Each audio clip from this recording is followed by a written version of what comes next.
where do you think, because I've always felt, since I've started thinking about this kind of stuff, that untreated trauma is the number one public safety issue, right?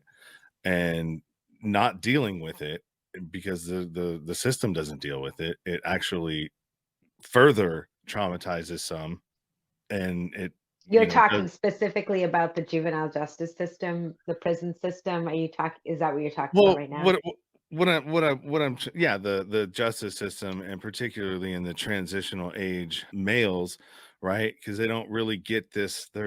We're missing the mark, is kind of what I'm getting at. And in the punitive model, Oh where is it God, do don't you get me think started. where is it do you think that you think we're missing the mark? Because I have my ideas of where we're missing it, and how we're addressing it.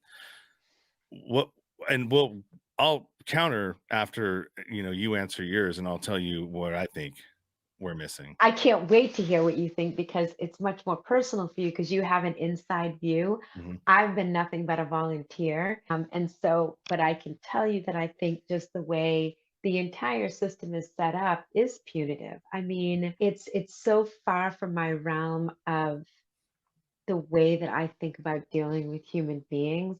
But because I don't work in it, I also am probably coming from an ignorant place in terms of what that world looks like on a day-to-day basis. But when you think about it, the way that the way the whole system is set up is punitive.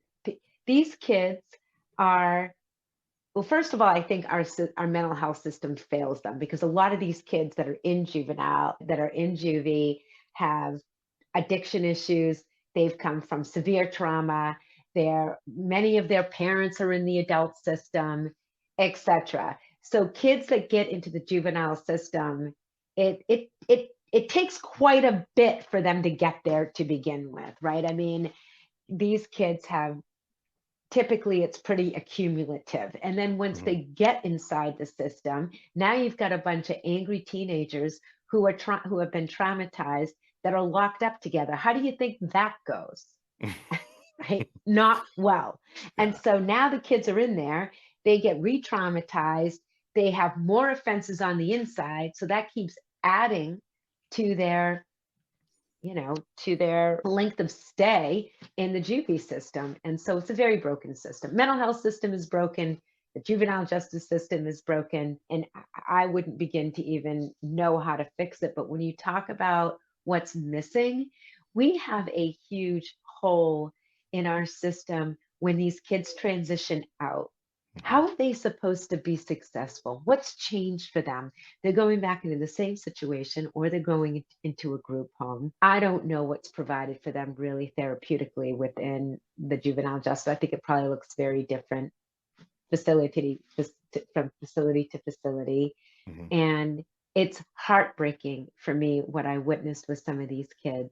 And then, you know, I mean, I'll just give you one quick story of this young man that I had been working with. This was a one-on-one. So it was outside of the writing group and I just volunteered on the boys unit with this young guy.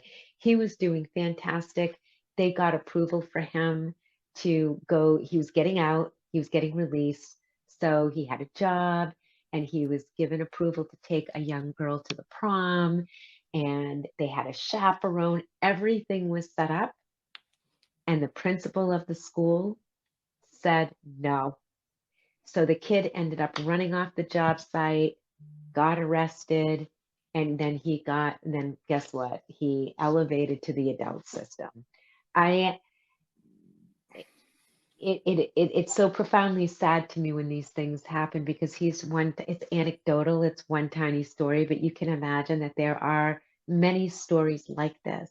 There are so many different ways that could have been handled. And Lack of coping skills.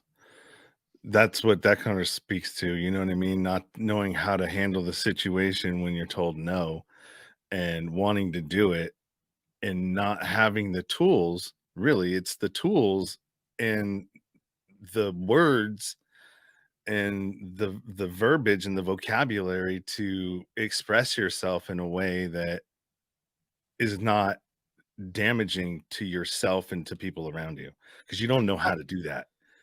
Yeah, well, it's so funny. It's like where I immediately went is how the principal could have handled it differently, right? I mean, when I think about these young kids and what they've been through and how can we hold them in light and love and, you know, if like what why couldn't he go to the prom and what other things could have been put in place to make this happen because the promises were broken to this kid again. And I hear what you're saying and that he didn't have the skill set either. However, everything he was set up to fail because uh, this was this was months in advance for him to be able to go to this prom and it was kind of yanked from him last minute. So But I mean, I think, that's a small microcosm of life, well, I right? know, I Life know. life life hands you stuff like that all the time, and when you don't have the skills to navigate yourself through it,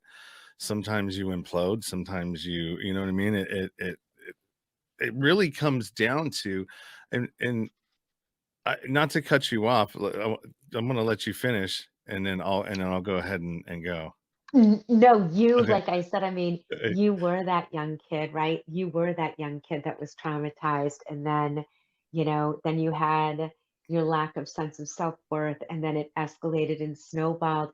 But that's where I would say also to your story of, there were some adults, many adults in your life that had also failed you along that way. You don't end up as this innocent child and in the juvenile justice system and in the prison system. That doesn't happen without, like that. It Mhm. happens through a lot of horrific things that lead to that.